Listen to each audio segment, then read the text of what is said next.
Good evening. कैसे हैं आप लोग? उम्मीद करते हैं आप लोग अच्छे होंगे। हम लोग कल पजल का कुछ क्वेश्चन देखे थे और आपको बेसिक कॉन्सेप्ट बताए थे कल। आज हम लोग फिर पजल का क्वेश्चन करेंगे और उसके बारे में जानेंगे कि अगला क्वेश्चन कैसे बनाया जाएगा और किस तरीके से प्रश्न को पूछा जाता है। ये हम लोग छोटा छोटा क्वेश्चन को देख रहे हैं। अब ये जो है बहुत बड़ा क्वेश्चन देखने का आवश्यकता नहीं है, क्योंकि हम लोग बेसिक जानकारी को ले रहे हैं और बेसिक में हम लोग जितना छोटा से छोटा क्वेश्चन हो सके उसी को करें। ये ज़्यादा हमारे समझने के लिए आसान होता है। देखिए, कल आपको पजल के बारे में बताए थे कि इसका कुछ नियम होता है बेसिक। किसी भी पजल का पहला स्टेटमेंट, कल भी बताए थे कि किसी भी पजल का पहला स्टेटमेंट उसका बेसिक स्टेटमेंट होता है। सर्वप्रथम उस बेसिक स्टेटमेंट को डायग्राम में बदलेंगे। डायग्राम में बदलने के बाद जो उससे रिलेटेड होगा उसको जोड़ेंगे और जो उससे रिलेटेड नहीं होगा उसको अंडरलाइन करके छोड़ देंगे। अर्थात अंडरलाइन किए गए स्टेटमेंट को सबसे अंत में जोड़ा जाएगा और सबसे अंत में जोड़ करके और अपने प्रश्न का कंक्लूजन दिया जाएगा। कंक्लूजन का मतलब निष्कर्ष। ये हमारे प्रश्न के बनाने का तरीका होता है कि इस तरह से हम लोग प्रश्न को आराम से बना सकते हैं, आराम से बना सकते हैं।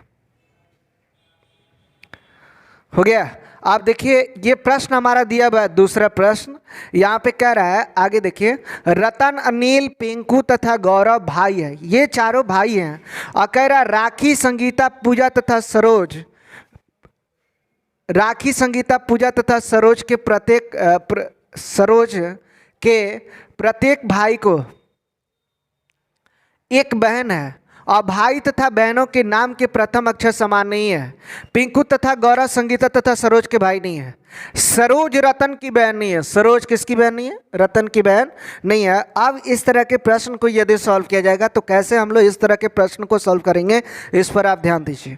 इस तरह के प्रश्न को बनाने के लिए हम लोग यहाँ पे थोड़ा सा ध्यान देते हैं।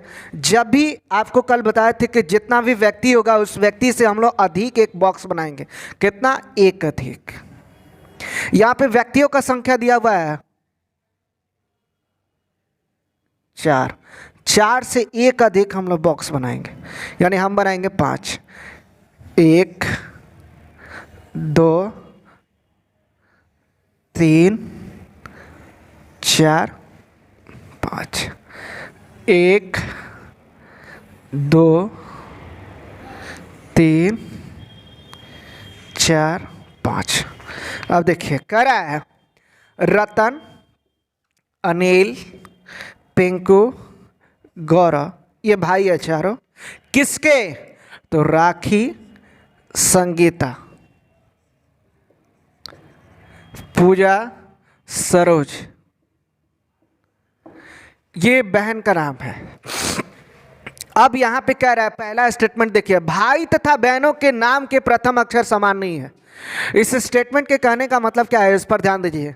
अगर आपको बोला जा रहा है कि भाई तथा बहनों के नाम के प्रथम अक्षर समान नहीं है, तो आप यहाँ देखिए कि रतन जो है, रतन का स्टार्टिंग जो है वो कौन से लेटर से? आर से है। और यहाँ ये राखी है और राखी का वे स्टार्टिंग कौन से लेटर से? आर से है। और आपसे प्रश्न में बोला जा रहा है कि भाई तथा बहनों के नाम के प्रथम अक्षर समान नहीं है, यानी रतन की कभी भी राखी बहन नहीं हो सकती है। यहाँ से इसको हम लोग काट देंगे, नहीं हो सकती है। और कह रहा है कि पिंकू की बहन पूजा नहीं हो सकती। पिंकू की बहन कौन नहीं हो सकती? पूजा नहीं हो सकती। इसको भी हम लोग काट देंगे। अब काटने के बाद देखिए, यहाँ पे इसको काट दिए। अब आगे स्टेटमेंट हमारा कह रहा है पिंकू तथा गौरव संगीता और सरोज के भाई नहीं है। पिंकू और गौरव, संगीता और सरोज, ये दोनों के भाई नहीं है। फिर आगे कह रहा है सरोज रतन की बहन नहीं है। सरोज रतन की बहन नहीं है, कर दिए।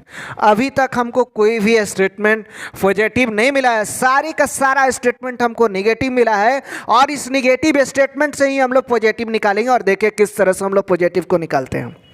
जब आप बताइए पिंकू की बहन संगीता नहीं है, पूजा नहीं है, सरोज नहीं है, तो कोई एक तो होगी ना। और कोई एक का मतलब कौन होगी? राखी। और राखी जब इसकी बहन हो जाएगी तो और किसी की बहन होगी नहीं। इस बात को हमेशा ध्यान रखना है कि जब किसी भी बॉक्स में यदि सही का साइन हो जाएगा तो उसके ऊपर नीचे में कहीं भी वह दूसरा व्यक्ति नहीं आ सकता है, उसको काट देंगे हम लोग। गौरव की बहन राखी नहीं है, संगीता नहीं है, सरोज नहीं है, तो कौन होगी? पूजा। और पूजा जब इसकी बहन हो जाएगी तो और किसी की होगी नहीं, इसको भी हम लोग काट देंगे। अब यहाँ देखिए, जब यहाँ पे रतन की बहन राखी नहीं है, पूजा नहीं है, सरोज नहीं है, तो कौन होगी? संगीता। और संगीता जब इसकी बहन हो जाएगी तो और किसी की होगी नहीं, इसको भी हम लोग काट देंगे। फिर इसके बाद देखिए, अनिल की बहन राखी नहीं है, संगीता नहीं है, पूजा नहीं है, तो कौन होगी? सरोज। और सरोज जब इसकी बहन होगी तो और किसी की होगी नहीं। ये हमारा प्रश्न बन करके रेडी हो गया है, ये हमारा स्टेटमेंट तैयार है। अब इस पर आपसे प्रश्न पूछा जा सकता है कि अनिल की बहन का नाम क्या है, तो आप जवाब दीजिएगा राखी। अगर आपसे पूछा जाता है कि पूजा किसकी बहन है, तो आपका जवाब होगा गौरव की। अगर आपसे पूछा जाता है कि रतन की बहन का नाम क्या है, संगीता। अगर पूछा जाता है कि पिंकू किसका भाई है, तो आपका जवाब हो जाएगा राखी। इस तरह से हम अपने प्रश्न को आराम से सॉल्व कर सकते हैं और बना सकते हैं। हम लोग धीरे धीरे अपने लेवल को ऊपर करेंगे और ऐसे प्रश्न को आराम से सॉल्व करते जाएंगे। चलिए हम लोग चौथा क्वेश्चन देख रहे हैं पजल का। इसको देखिए, इसको कैसे सॉल्व करते हैं। ये भी क्वेश्चन हमारे लिए आसान नहीं है, लेकिन हम लोग कोशिश करेंगे धीरे धीरे इसको समझने का। कह रहा 6 व्यक्ति ABCDE तथा F में से 2 व्यक्ति क्रिकेट खेलता है तथा 2 हॉकी खेलता है तथा 2 फुटबॉल खेलता है। B और C का खेल समान है, A और F का खेल समान नहीं है। E क्रिकेट खेलता है, F क्रिकेट तथा फुटबॉल नहीं खेलता है। उसके बाद आपसे बोला जा रहा है कि A क्रिकेट खेलता है। अब ऐसे प्रश्न को देखिए हम लोग कैसे बनाएंगे। जितना भी व्यक्ति होगा उससे आपको एक अधिक बॉक्स बनाना है। आपको पहले ही बता चुके हैं कि जितना भी व्यक्ति होगा उससे एक अधिक बॉक्स बनाना है। और यहाँ व्यक्तियों का संख्या हमारा 6 दिया हुआ है, तो 6 से एक अधिक लेंगे।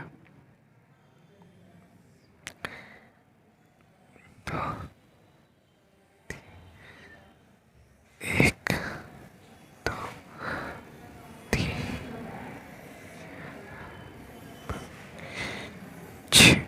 6 बना दिए। अब देखिए यहाँ पे व्यक्तियों का नाम दिया भाई ABCDEF। यहाँ पे कह रहा है कि 6 व्यक्ति है ABCD तथा A, और 2 क्रिकेट खेलता है, 2 हॉकी खेलता है, 2 फुटबॉल खेलता है। प्रत्येक खेल में 2-2 व्यक्ति है। यहाँ क्रिकेट में देखिए,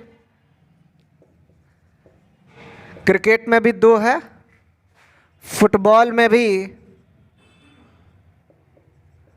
2 है, और हॉकी में भी यहाँ पे 2 व्यक्ति है। हर खेल में 2-2 व्यक्ति है, और प्रत्येक खेल में 2-2 व्यक्ति को होना चाहिए, और प्रत्येक व्यक्ति को एक ही खेल पसंद है।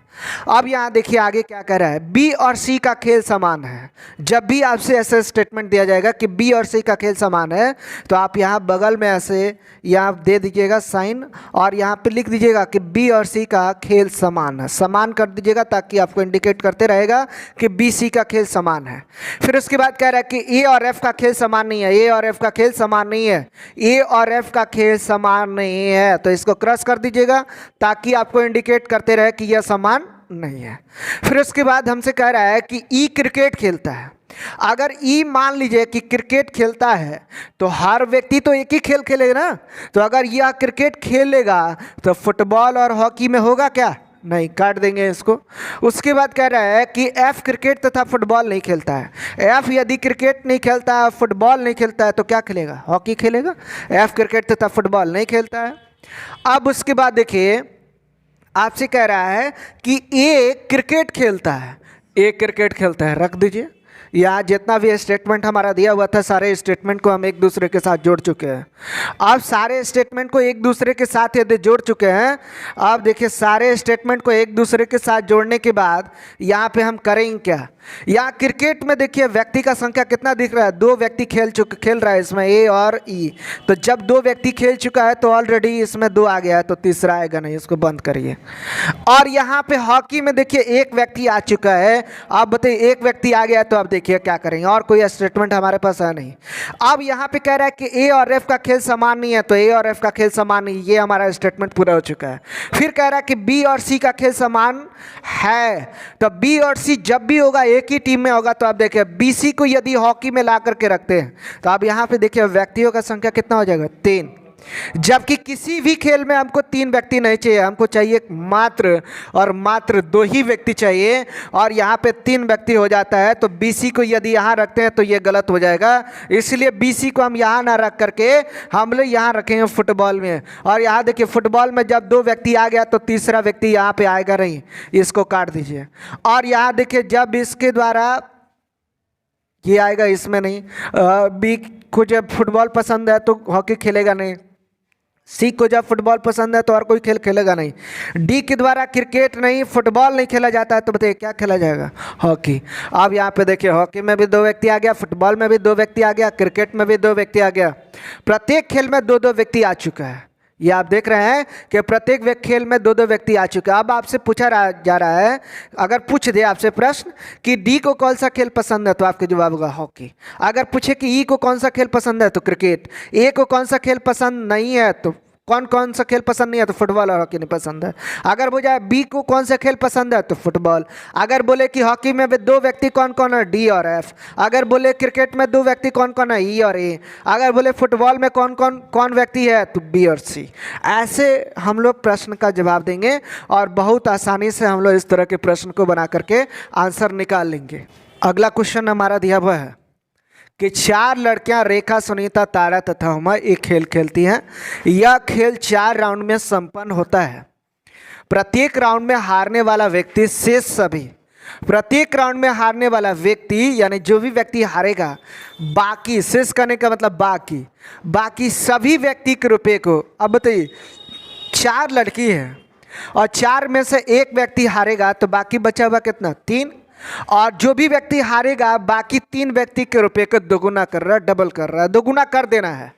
अब कह रहा है कर देता है। प्रत्येक राउंड में 1 व्यक्ति हारता है और हारने वाले व्यक्ति का क्रम उनके नाम के अनुसार अंग्रेजी वर्णमाला पर आधारित है।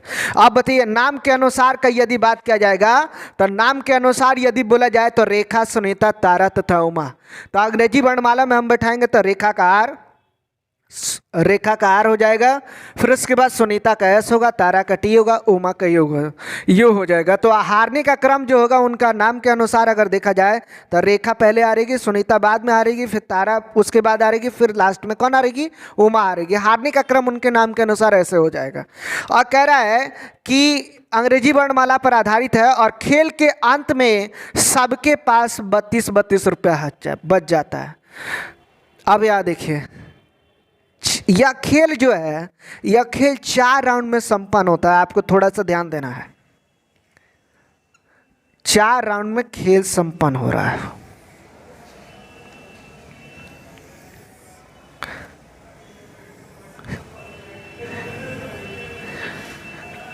चार राउंड में खेल हमारा संपन्न होगा।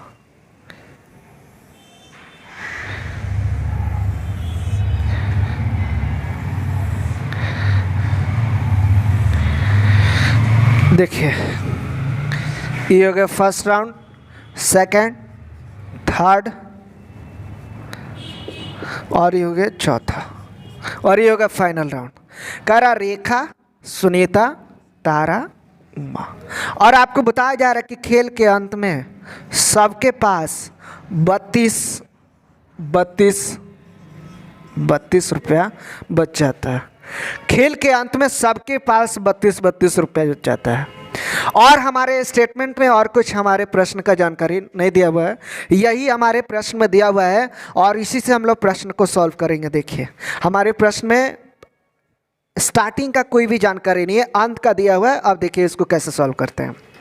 4 लड़कियां रेखा, सुनीता, तारा तथा उमा और यह खेल 4 राउंड में संपन्न होता है। हारने का क्रम उनके नाम के अनुसार आधारित है, यानी पहले रेखा हारेगी, फिर सुनीता हारेगी, फिर तारा हारेगी, फिर उमा हारेगी।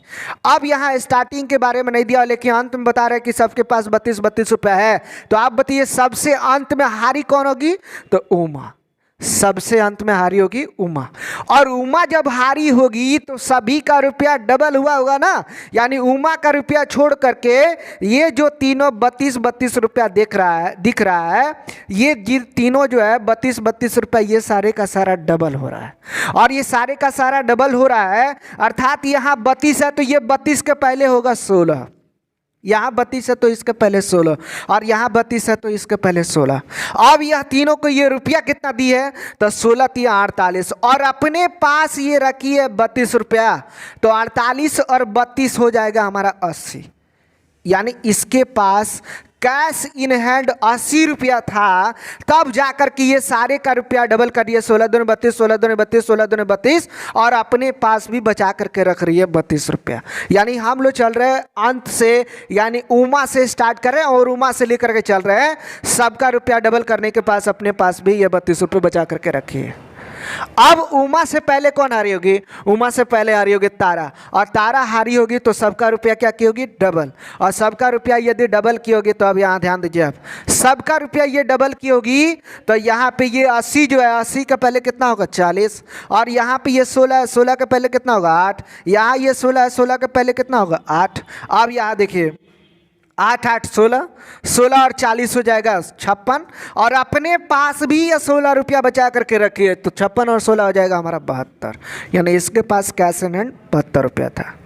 अब तारा से पहले कौन हारी होगी, सुनीता, और सुनीता हारी होगी तो सबका रुपया डबल की होगी, और सबका रुपया डबल की होगी तो यहाँ देखिए, यहाँ 40 है तो 40 के पहले कितना 20, यहाँ अगर 72 है तो 72 के पहले कितना होना चाहिए 36, तब जाके डबल होगा, और यहाँ 8 है तो इसके पहले कितना 4, 4 और 36 40, 40 और 20 60, 60 और 8 कितना 68। यहाँ पे ये 68 रुपया हो गया, यानी इसके पास 68 रुपया था, तब जाकर के सबका रुपया डबल कर रही है, 4 दूनी 8, 36 दूनी 72, 20 दूनी 40, और अपने पास भी ये 8 रुपया बचा करके रख रही है। अब यहाँ सबसे पहले कौन हारी होगी, रेखा, और रेखा हारी होगी सबका रुपया डबल। यहाँ 20 है तो 20 के पहले कितना 10, और यहाँ 36 है तो 36 के पहले कितना 18, यहाँ पे अगर 68 है तो 68 के पहले कितना 34, यहाँ पे 34 हो जाएगा। अब 34 और 18 हो जाएगा 52, 52 और 10 हो जाएगा 62, 62 और 4 हमारा हो जाएगा 66। यानी रेखा के पास 66 रुपया था, तब जा करके ये सबका रुपया डबल कर रही है, और अपने पास भी बचा करके 4 रुपया रख रही है। यहाँ पे इस प्रश्न को हम लोग स्टार्टिंग से नहीं देख रहे हैं, हम लोग अंत से देख रहे हैं, क्योंकि अंत के बारे में ही हमको जानकारी दिया हुआ है, प्रारंभ के बारे में कोई जानकारी नहीं दिया हुआ है।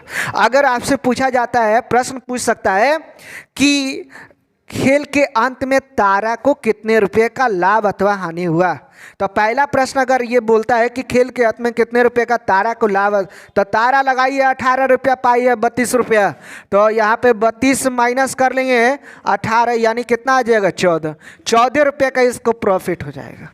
ये हमारा आंसर होगा, 14 रुपये का इसको प्रॉफिट।